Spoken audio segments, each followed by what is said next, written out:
حضور ان کے 3 سرداروں کے پاس پیغام حق لے کے گئے، لیکن انہوں نے آگے سے جو رویہ اختیار کیا وہ اتنا اذیت ناک تھا۔ حضور نے فرمایا کہ ٹھیک ہے، میں تمہاری خیر خواہی کا جذبہ لے کے تمہارے تک پہنچا ہوں، تم نے میری دعوت کو قبول نہیں کیا، تمہاری مرضی، تمہارا مقسوم، چلو اب یہ بات میرے اور تمہارے درمیان رہنی چاہیے، اس بات کو راز رہنا چاہیے، اہل مکہ تک یہ بات نہ پہنچے۔ انہوں نے کہا ہم کیوں راز رکھیں، بلکہ اوباشوں کے ہاتھ میں پتھر دے دیے، اور حضور جب واپس ہونے لگے تو وہ حضور کے پاؤں پہ سنگسنی کر دے۔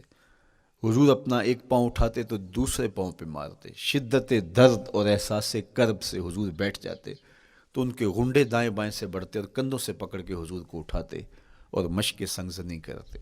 نالین خون سے بھر گئے، لخت لخت زخمی ہوا۔ اللہ اکبر، کیا دردناک لمحے تھے، کیا تکلیف بری گھڑیاں تھی۔ تو کہا کہ جب طائف کے بازاروں میں تیری قوم نے مجھے پتھر مارے تو یہ دن احد کے دن سے بھی سخت تھا۔ اچھا، جب حضور پر اس طرح آلام و مصائب ٹوٹ پڑے تو حضور کے ساتھ جو صحابہ تھے انہوں نے کہا حضور ان کے لیے بد دعا کر دیجئے، تو میرے حضور بولے میں رحمت بن کے آیا ہوں، میں رحمت بن کے آیا ہوں۔ اللہ اکبر، ان کا تقاضا پہم بڑا تو حضور کے ہاتھ اٹھ گئے،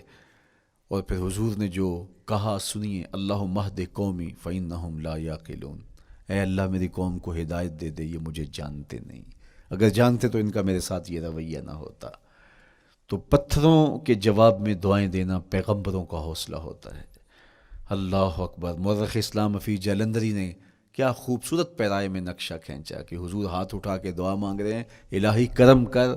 کو سارے طائف کے مکینوں پر، الہی پھول برسا ان پتھروں والی زمینوں پر۔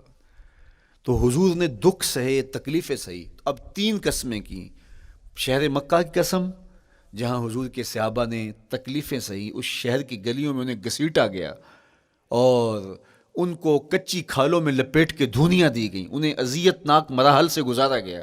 حضرت ابراہیم مشکل سے مشکل زندگی کاٹی اور رب کی رضا جوئی کے لیے کوشاں رہے، اور میرے حضور نے سخت ترین اذیتوں، مقاومتوں، مخالفتوں اور تکلیفوں کا سامنا کیا۔ تو ان 3 چیزوں کا حوالہ دے کر، ان 3 چیزوں کی قسم کر کے اب انسان کو بتایا جا رہا ہے کہ تم مشکلات سے تمہیں گزرنا پڑے گا، حالات کی تلخیاں تمہیں سہنی پڑیں گی، کسی مرتبے تک پہنچنے کے لیے تمہیں پھر تکلیفوں کی راہ اختیار کرنی پڑے گی۔ تم کون ہوتے ہو؟ میرا محبوب ہو تو تکلیفیں وہ بھی اٹھائے، 2 جہاں کا مالک ہو اور طائف کے بازاروں میں اس کے پاؤں پہ بھی پتھر پڑیں، اور کونین کا سردار ہو اور ان کے اوپر اوجری ڈال دی جائے، کائنات کا مالک ہو اور ان کو مکے کی گلیوں کے اندر ان کے گلے میں عقبہ بن ابی معیط کپڑا ڈالے اور تاؤ دے، تو کیا ان مشکلات سے تم بچ سکتے ہو؟ جب تم کسی منزل تک پہنچنا چاہتے ہو تو پھر یہ حوالے ماضی کے دیکھ لو، 3 قسمیں کر کے اس حقیقت کو بیان کیا۔ ابراہیم علیہ السلام کے وجود کو دیکھ لو، حضرت مصطفیٰ کریم علیہ السلام کی ذات ستودہ صفات کو دیکھ لو، اور مکے کی گلیوں میں صحابہ کے ساتھ جو ظلم اور جبر ہوئے اور انہوں نے جو مصیبتیں اور مشقتیں کاٹی وہ ساری دیکھ لو۔ تو 3 قسمیں کھا کر کے کہا کہ بے شک انسان مشقتوں میں رہتا پیدا کیا گیا ہے۔ اس لیے قافلہ انسانی کے وہ افراد جو کسی منزل کے متلاشی ہوتے ہیں، جو جستجو کی زندگی بسر کر رہے ہوتے ہیں، ان کو پھر مشکلات سے گزرنا پڑتا ہے اور حالات کی تلخیاں ان کو گوارا کرنا پڑتا ہے، کشاکش حیات سے ان کو ٹکرانا پڑتا ہے، اور ان کو آگے بڑھنے کے لیے ان کو تکلیفوں سے گزر کر کے، جان گسل مراحل سے گزر کر کے پھر منزل کی طرف عازم سفر ہونا پڑتا ہے۔ کیا میں نے اس خاکدان سے کنارہ، جہاں رزق کا نام ہے آب و دانہ، پلٹنا جھپٹنا جھپٹ کر پلٹنا، لہو گرم رکھنے کا ہے ایک بہانہ، پرندوں کی دنیا کا درویش ہوں میں کہ شاہی بناتا نہیں آشیانہ۔